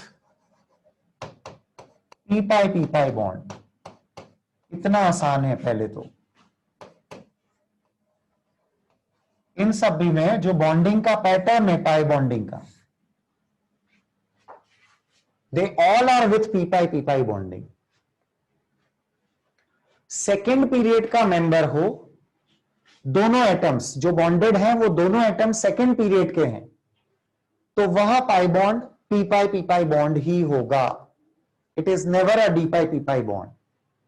हां, लेकिन अब एक मेंबर सेकेंड पीरियड का है और एक मेंबर किसी हायर पीरियड का है, दोनों एटम हायर पीरियड के नहीं होंगे बेटा। एक और फैक्ट सुनो कि ये जो पाई बॉन्डिंग होती है इसके लिए एटॉमिक साइज चाहिए छोटा, तो या तो दोनों एटम सेकेंड पीरियड के होते हैं तो पाई बॉन्डिंग अलाउड है, पॉसिबल है, और एक सेकेंड पीरियड वाले के साथ एक हायर पीरियड वाला भी हो सकता है, तो एटलीस्ट आप एक एटम स्मॉलर के साथ ही पाई बॉन्ड बना पाएंगे, क्योंकि वो लैटरल ओवरलैपिंग छोटे एटॉमिक साइज के साथ ही पॉसिबल होती है। इसका मतलब यह हुआ कि अब हम यदि किसी सेकेंड पीरियड वाले के साथ किसी हायर पीरियड वाले का पाई बॉन्डिंग देखेंगे, जैसा कि आया था POCl3, सेकेंड पीरियड वाला ऑक्सीजन और थर्ड पीरियड वाला फास्फोरस, जैसे कि हमारे सामने आया था example SO2, oxygen belongs to second period, sulphur belongs to third period. Carbonate में बोथ बिलोंग टू, जो पाई बॉन्डिंग होगी एक डबल बॉन्डेड O आएगा, so that will be p pi. पर एक सेकेंड पीरियड वाला है और एक हायर पीरियड वाला है, तो क्या करना है बेटा, तब आपको हाइब्रिडाइजेशन के बेसिस पर चेक करना है। देखो फिर से सुनो मैं क्या बोल रहा हूं, POCl3 को सामने रखते हैं, you need not go for all this detail, ये सारे डिटेल आपको रिक्वायर्ड ही नहीं है, इजीली आप कंक्लूजन पे निकाल सकते हैं इसको। यहां हाइब्रिडाइजेशन का टाइप आया था sp3 लॉन्ग बैक, जिस दिन आपने हाइब्रिडाइजेशन की डेफिनेशन लिखी थी। जरा चेक करिए, आपके पास कॉपी तो एक ही है ना बेटा, पीछे पेजेस टर्न करके निकाल लीजिए हाइब्रिडाइजेशन वाला पेज जहां आपने डिफाइन किया है। प्लीज लेट मी नो, उसमें आपने एक लास्ट में एक लाइन लिखी हुई है बेटा, जरा पढ़ के बताओ मुझे क्या है वो, इधर चैट बॉक्स में डालो थोड़ा सा उसके बारे में। क्या माधव सही है बेटा, बिल्कुल। अनमोल आपने पेज टर्न ही नहीं किए, मुझे पता है। हाँ, बेटा वहां पर मैक्सिमम स्टूडेंट्स ने अब आंसर देना स्टार्ट कर दिया है कि पाई bond is not formed by hybrid orbital. Yes, could you understand? Hybrid orbitals pi bond नहीं बनाते. तो बेटा हाइब्रिड ऑर्बिटल्स यदि पाई बॉन्ड नहीं बनाते, सुनना, इट्स वेरी सिंपल. यदि फास्फोरस यहां sp3 हाइब्रिड है, इसका मतलब आपके माइंड में ऑर्बिटल्स का पिक्चर तो क्लियर होगा ही ना. इधर मैं बताता हूं बेटा, जरा देखे. वैलेंस शेल में किसी एक एटम के पास एक s ऑर्बिटल है, 3 p ऑर्बिटल है, 5 d ऑर्बिटल है. ऐसा वाला पिक्चर तो आपके माइंड में है ना क्लियर? इतना तो हम इमेजिन कर लेते हैं. यस, एंड इफ यस, तो सुनो ध्यान से.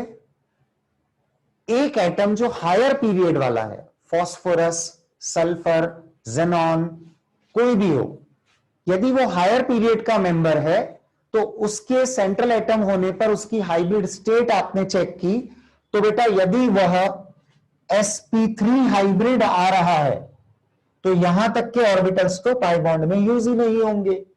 यही POCl3 में हुआ था. आपने हाइब्रिडाइजेशन कैलकुलेशन से निकाल लिया. तो यदि sp3 है, मतलब पक्का अब यदि इसने पाई बॉन्ड बनाया तो ये d ऑर्बिटल यूज करेगा, क्योंकि उसके पास और कोई चॉइस ही नहीं है. यदि लेकिन वो sp2 हाइब्रिड है, sp2, जैसा कि, हां जी, जैसा कि अभी हम देखेंगे एक एग्जाम्पल. आपने ये बेटा सॉल्व किया था SO2. I am coming to the structure of sulphur dioxide. Check this one. ये स्ट्रक्चर चेक करना आप सल्फर डाइऑक्साइड का. आपके कंक्लूजन जो निकाले हैं ना आपने, बस उन्हीं को मैं यहां पर हाईलाइट कर रहा हूं. सेंट्रल एटम की जो इलेक्ट्रॉन पेयर है, लोन पेयर, वो मैंने ज्यादा बोल्ड दिखाया है उसे, और बाकी बॉन्डेड एटम की लोन पेयर से हमें कुछ खास मतलब नहीं होता. चलिए फिर भी दिखा देते हैं यहां पर. रिकॉल करना बेटा अपना कंक्लूजन इसमें क्या था? sp2 1 लोन पेयर, बेंट या वी शेप. आपको पहचानना है बेटा यहां पर. ये आ गया कंक्लूजन. क्या लगता है आपको? मिक्सिंग में गए यहां तक ऑर्बिटल जो पाई बॉन्ड नहीं बनाएंगे, हमें पता है एक s और 2 p तो चले गए, जो पाई बॉन्ड नहीं बनाएंगे. पाई बॉन्ड अब कैसे बनेंगे? यहां 2 पाई बॉन्ड बन रहे हैं, तो ऑब्वियसली बेटा यहां पर एक पाई बॉन्ड ऑक्सीजन के साथ, ऑक्सीजन तो p ही यूज करेगा, लेकिन एक पाई बॉन्ड बनेगा ऑक्सीजन के p और सल्फर के भी p ऑर्बिटल के कारण, और दूसरा पाई बॉन्ड बनेगा जिसमें सल्फर यूज करेगा d और ऑक्सीजन यूज करेगा p orbital. So we have 2 pi bonds in sulphur dioxide. One is p pi p pi, another is d pi p pi.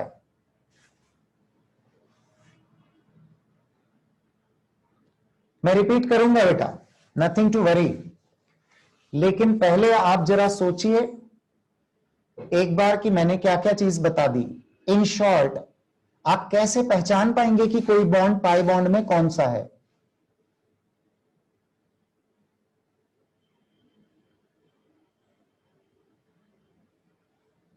Okay, I shell repeat बेटा, don't worry.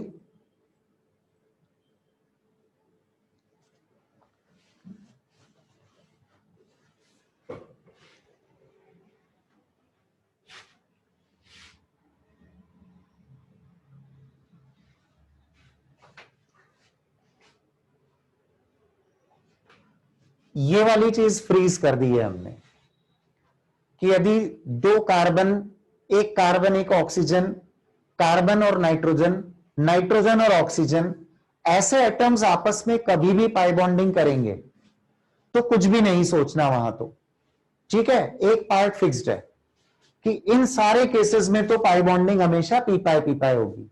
The reason being they belong to second period of periodic table and they don't have any d orbital for participation in bonding. But if we have some other cases, like example बताता हूं मैं, यहां पर हम वो note करके भी रख सकते हैं.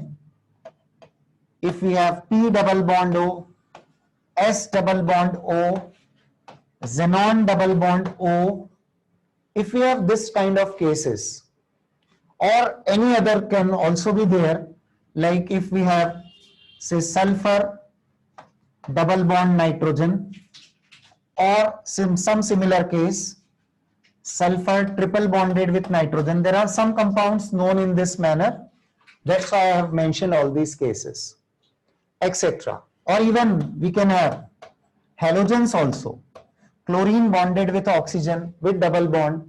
So in all these cases, बेटा जिनको मैं अंडरलाइन कर रहा हूं ना, ये तो हो गए सेकेंड पीरियड के, ये सेकेंड पीरियड वाले हैं. अब सेकेंड पीरियड वाला क्या यूज करेगा? P orbital. ये बात तो पक्की है. अब क्या रह गया है जो हमें समझना है?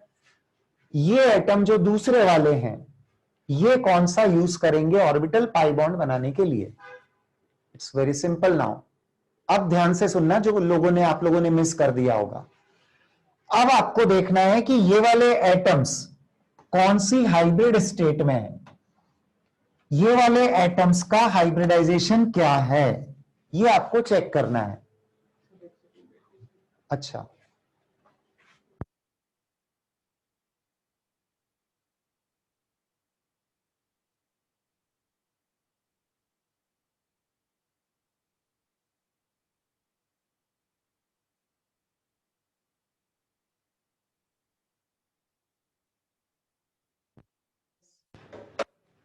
Please listen again. जो लास्ट वाली बात मैं बोल रहा था वो एक बार फिर से सुनिए. बेटा ये जो एनसर्कल्ड ब्लू एनसर्कल्ड एटम्स है ना, इसमें कैसे पहचानना है? तो आप इसकी हाइब्रिड स्टेट चेक करिए. ये बोल रहा हूं मैं कि इसमें एक s ऑर्बिटल होता है, 3 p ऑर्बिटल होते हैं इस एटम के पास, और 5 फिर d ऑर्बिटल होते हैं. तो हाइब्रिडाइजेशन यदि यहां पर हाइब्रिडाइजेशन यदि आप जानते हैं तो आप कंक्लूजन इजीली निकाल पाएंगे. sp2 है तो फिर p ऑर्बिटल यूज करेगा ये atom. I am talking about the encircled atom. यदि वह sp2 हाइब्रिड है तो p ऑर्बिटल पाई बॉन्डिंग में यूज करेगा. यदि वह sp3 हाइब्रिड है तो d ऑर्बिटल पाई बॉन्डिंग में यूज करेगा. तो हाइब्रिडाइजेशन को निकालने के बाद आप बड़े आसानी से थ्योरेटिकली सिर्फ फॉर्मूला देखकर पहचान सकते हैं कि इसका पाई बॉन्ड p पाई टाइप का होगा या d पाई टाइप का होगा. नाउ लेट मी नो ये कॉन्सेप्ट क्लियर है या नहीं. और एक बार इसको सल्फर डाइऑक्साइड के एग्जांपल पे चेक भी कर लो, यहां मैंने कैसे बताया है. And even for more clarity एक काम करते हैं, हम इस टॉपिक को, इस कॉन्सेप्ट को, सल्फर डाइऑक्साइड के एग्जांपल को मैं ज्यादा क्लियरली बताना चाहूंगा. तो एक बार पूरा सल्फर डाइऑक्साइड का हिसाब किताब भी हम लिख देते हैं. कंक्लूजन क्या थे अपने SO2 के? sp2 1 lone pair bent. Look at the details. Ground state of sulfur, 3s में रहेंगे 2 इलेक्ट्रॉन, 3p में होते हैं 4 इलेक्ट्रॉन, d ऑर्बिटल खाली है. फर्स्ट एक्साइटेड स्टेट में सल्फर को यहां पर बॉन्डिंग करनी है. 3p में अब रह गए 3 इलेक्ट्रॉन, क्योंकि 1 has been promoted to the d orbital. अभी बेटा बहुत क्लियर पिक्चर आ रहा है सामने. शॉर्ट में कैसे देखना ये तो बता ही दिया मैंने आपको सबसे पहले ही, और अब थोड़ा इलेबोरेटिव एक्सप्लेनेशन भी आपके सामने आ रहा है, उसको भी चेक करो. तो बेटा I am considering that the involved hybridization is sp2 ये अपना रिजल्ट तो यहीं पे आ चुका था, कैलकुलेशन वाला, sp2 1 लोन पेयर बेंट वाला। ठीक, अब कौन से ऑर्बिटल से क्या क्या हो रहा है ये भी मैं बता रहा हूं, इस पे फोकस करना बेटा। तो जस्ट लुक एट दिस, ये हमारे पास लोन पेयर है, this is the lone pair, sulphur की लोन पेयर। ये दोनों बॉन्ड सिग्मा बॉन्ड बनाने वाले इलेक्ट्रॉन्स हैं, ये रहे दोनों सिग्मा बॉन्ड। और अब पाई बॉन्ड बनाएगा एक ये वाला इलेक्ट्रॉन और एक ये वाला इलेक्ट्रॉन, जो यहां पर रिफ्लेक्ट हो रहा है। मेरे ख्याल से अब ये बहुत क्लियर पिक्चर होना चाहिए, और मैं रिपीटेडली बोल रहा हूं, इस पूरी स्टोरी को लिखने की जरूरत नहीं पड़ेगी। जब आपकी प्रैक्टिस हो जाएगी तो आप तो ये देखो sp2 है, उसके आगे के ऑर्बिटल यूज करेगा sulphur for pi bonding, that's all. कोई डाउट्स हो तो बताइए।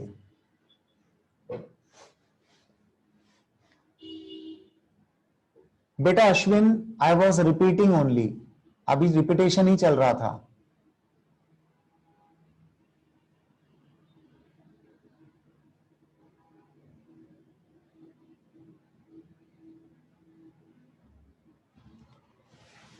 यदि sp3 हाइब्रिडाइज्ड एटम है और वो पाई बॉन्ड बना रहा है, तो पक्का है कि फिर तो वो डी ही यूज करेगा। केवल प्रॉब्लम है sp3 से नीचे कोई है, तो sp2 या sp हाइब्रिड स्टेट है तो वहां पर p ऑर्बिटल भी यूज हो जाते हैं। बाकी sp3 sp3d यहां हाइब्रिड स्टेट है तो आगे d ही यूज करके पाई बॉन्डिंग होगी।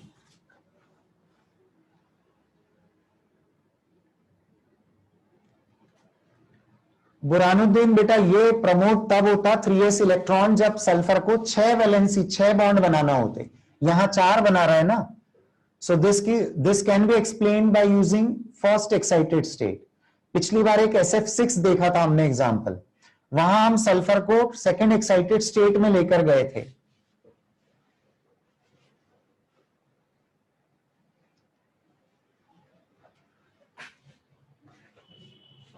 बेटा आज वाले एक्सप्लेनेशन को एक बार मैं पूरा शेयर कर लेता हूं आपसे, ऑल प्रीवियस स्लाइड्स चेक करिएगा।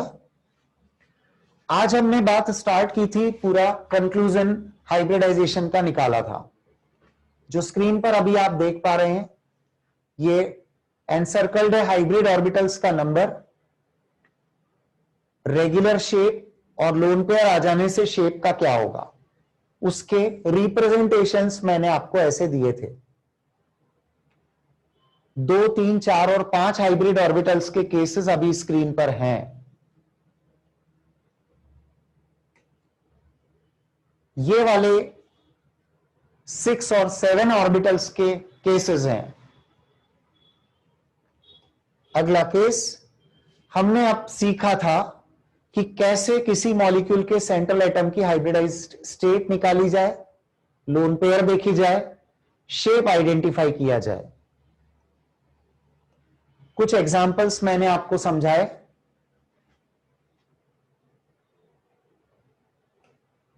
कुछ आपने सॉल्व किए जो अभी स्क्रीन पर है। हम थोड़ा सा इसके बाद एक स्टेप और आगे बढ़े। पाई बॉन्ड के नेचर को हमने समझा कि अभी तक हमने पी पाई बॉन्डिंग सीखी थी, डी पाई बॉन्डिंग भी होती है। कुछ नई चीज नहीं है ये, बस रेगुलर जैसे 2 पी यूज होते हैं मिक्सिंग में, ओवरलैपिंग में, वैसे एक डी और एक पी भी यूज होता है। पहचानना कैसे है उसको लेकर कंक्लूजन थे। सेकेंड पीरियड के 2 मेंबर आपस में पाई बॉन्डेड हो तो पक्का वो पी पाई बॉन्डिंग होती है। लेकिन एक सेकेंड पीरियड वाले के साथ कोई हायर पीरियड वाला हो तो आपको हाइब्रिडाइजेशन के अकॉर्डिंग सोचना होगा।